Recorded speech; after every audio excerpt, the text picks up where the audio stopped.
Chapitre 7. Ma femme, une femme que maintenant je n'avais plus vraiment, avait rendu le pognon.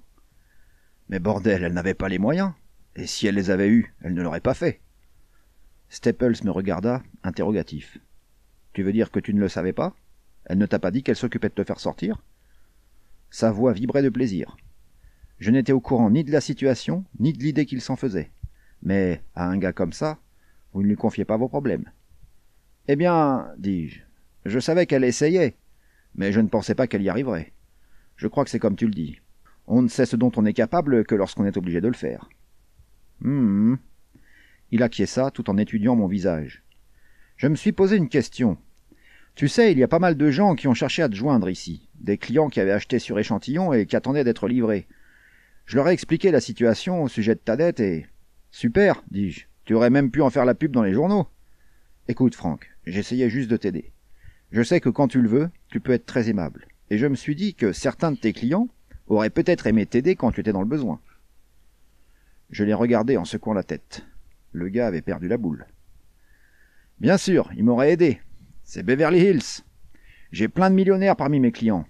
Je n'ai pas besoin de les tabasser pour obtenir un paiement d'$1. Eh bien, dit-il en souriant d'un air honteux, je suppose que c'était un espoir quelque peu perdu d'avance, mais ce que je voulais dire, c'est que je ne pense pas que ta femme ait fait partie de ceux qui ont cherché à te joindre. Et, dis-je. Rien, dit-il en hâte.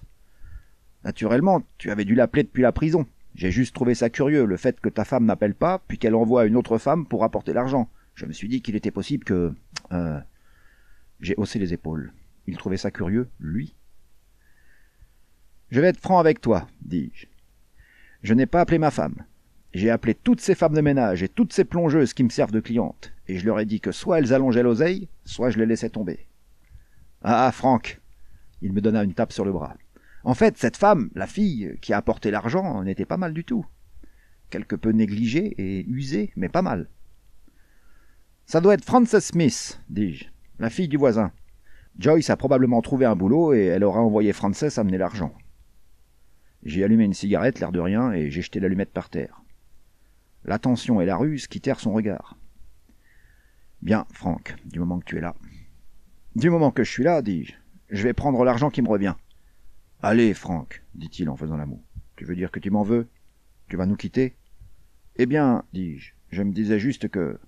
Pas du tout. Je suis sûr qu'à partir de maintenant, tu feras très attention. C'est qu'il le faut, vois-tu. Tu peux te remettre au travail dès maintenant si tu le souhaites. Je lui ai dit que j'étais lessivé et que je ferais mieux d'attendre lundi pour reprendre. Il m'a accordé une avance sur salaire de $20 et je suis rentré chez moi. L'endroit sentait les égouts.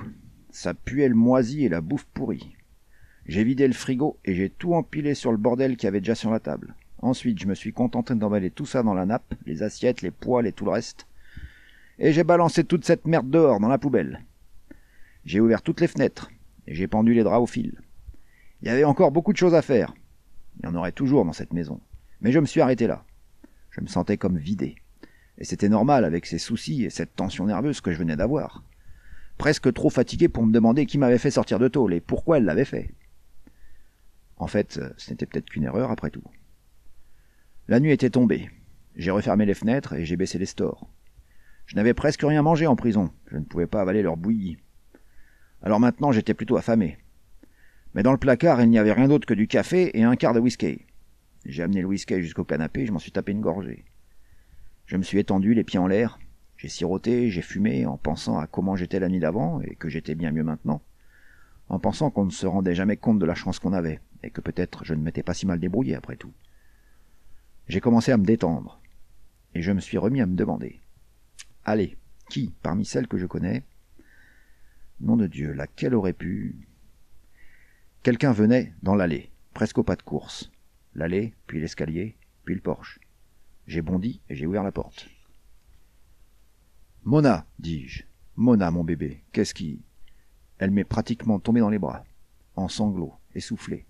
J'ai refermé la porte du pied et je l'ai portée jusqu'au canapé. Mon bébé, dis-je. Tout va bien, mon bébé. Le vieux Dolly est avec toi et...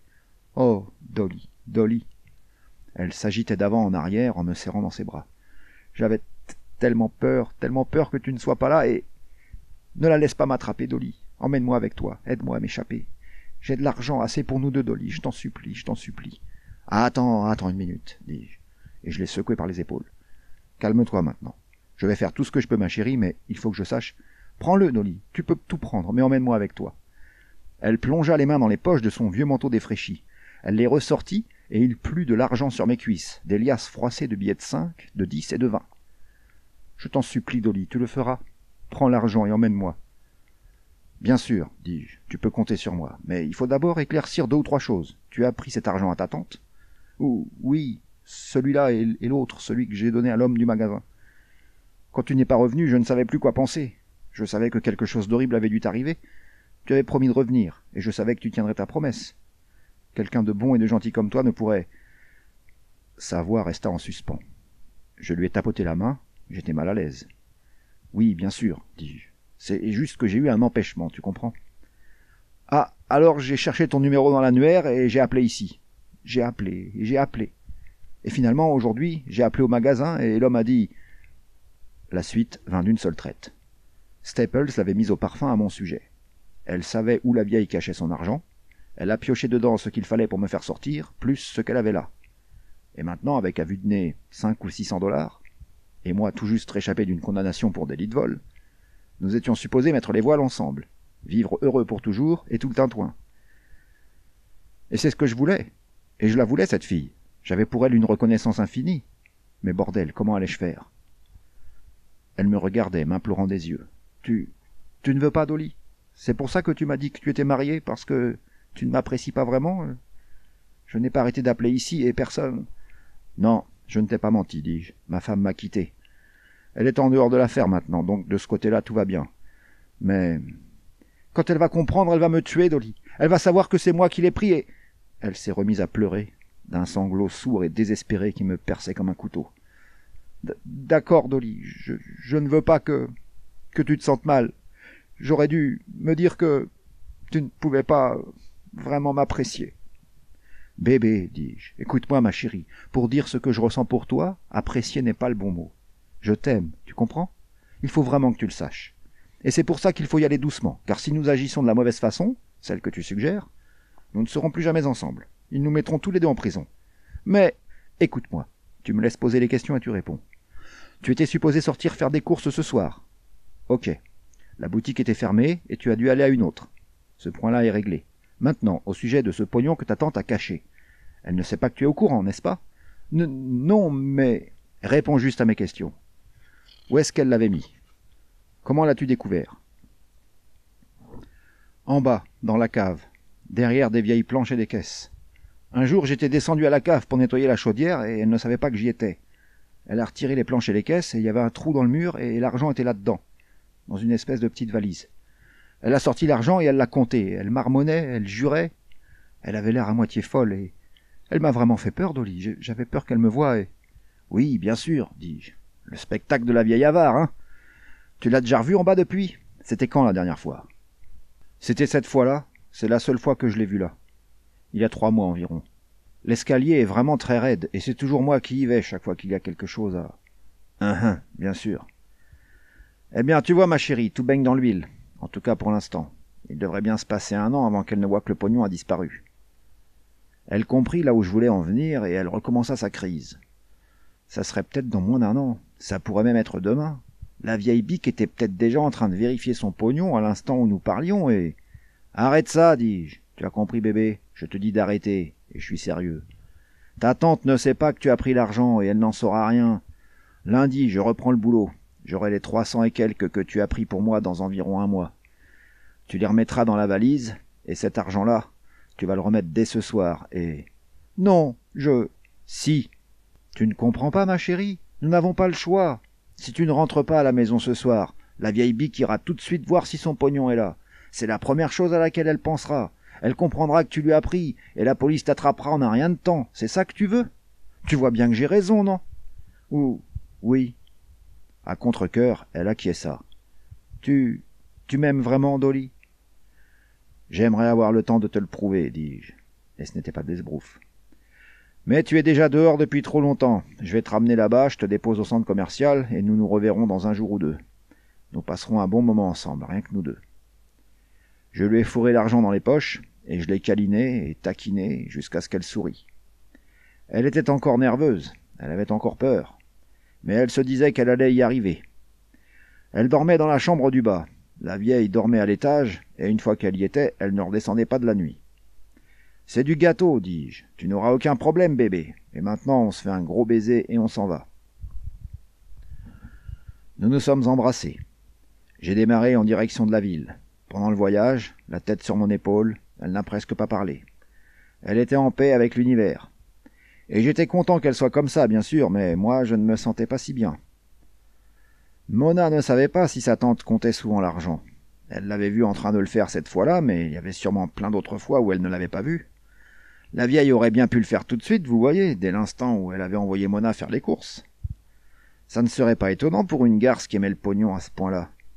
Et si elle le faisait avant que je ne rende les 345 $, en à peine 5 minutes d'interrogatoire musclé, elle ferait parler Mona. Staples devrait rendre l'argent, et je retournerai en prison. Probablement avec une double condamnation. D'une part pour avoir volé le magasin, et d'autre part pour avoir incité Mona à voler. Je me suis dit que j'étais peut-être en train de jouer le mauvais coup. Mais je ne savais pas quoi jouer d'autre. Bien sûr, si la vieille avait eu beaucoup de pognon, ça aurait été différent. Si elle avait eu quelques milliers de dollars, au lieu de quelques centaines. Suffisamment pour faire quelque chose, vous voyez, suffisamment pour que ça vaille la peine de se mouiller.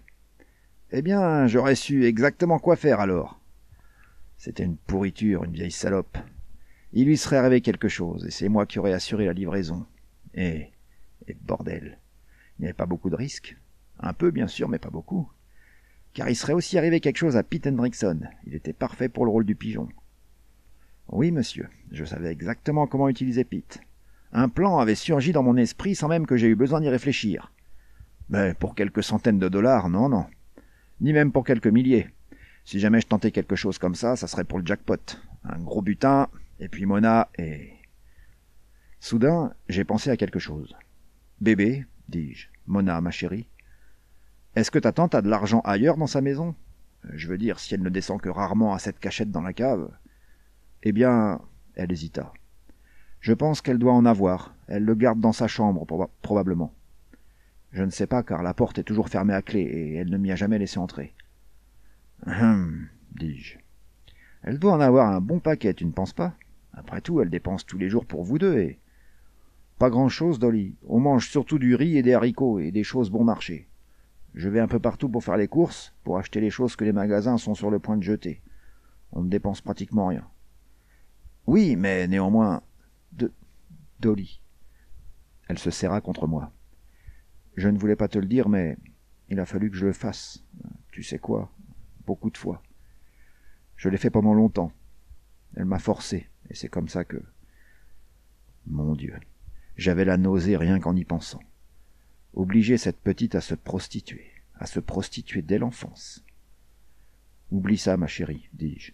Tu n'auras plus à le faire, alors arrête d'y penser. Moi, je n'y pense plus. » Nous étions presque arrivés, presque au magasin où j'étais censé la déposer. Elle s'est remise à trembler. « Il faut vraiment que je le fasse, Dolly. On ne peut pas juste prendre l'argent et... » J'ai secoué la tête. « Non, bébé, on ne peut pas. Je veux dire, on ne peut vraiment pas. Il nous faudra voyager, beaucoup voyager. Il nous faudra de l'argent pour vivre. Avec ce que tu as là, nous n'y arriverons pas. Il n'y a pas assez, tu comprends? » Eh bien, elle se redressa sur le siège, se tourna vers moi et me regarda attentivement. « Je pourrais prendre le reste, Dolly. Il en reste encore beaucoup et je pourrais le prendre aussi. »« Mais tu as dit... » Mais elle n'avait pas dit ça. J'avais juste présumé qu'elle avait raflé toute la thune de la vieille. C'est ce que j'aurais fait, si j'avais été d'humeur à voler, et j'avais supposé qu'elle avait fait de même. Donc, il y en avait plus, beaucoup plus. Mais peut-être pas tant que ça. Ça voulait dire quoi, beaucoup, pour une gamine comme ça? Mes mains tremblaient sur le volant. Je les serrais plus fort, en luttant pour que l'excitation ne s'empare pas de ma voix. « Bon, on va rester calme, mon bébé, dis-je. Le vieux Dolly est aux manettes, il n'y a pas de quoi faire des bons. Ah, alors, il y a combien? Raconte à ton papa, mon bébé. Que veux-tu dire quand tu dis beau? » Eh bien, les sourcils froncés, elle se mâchouillait la lèvre. « Il faudrait que je compte en enlevant ce que j'ai donné à l'homme du magasin, et ça que j'ai... »« Pour l'amour du ciel, dis-je, laisse tomber l'arithmétique. Allez, dis combien, dis-moi combien, grosso modo. » Elle me l'a dit. Mes mains ont lâché le volant. J'ai failli monter sur le trottoir. Mona, dis, mon bébé, ma petite chérie, redis-moi ça. 100, ça suffira, Dolly? 100 000 $?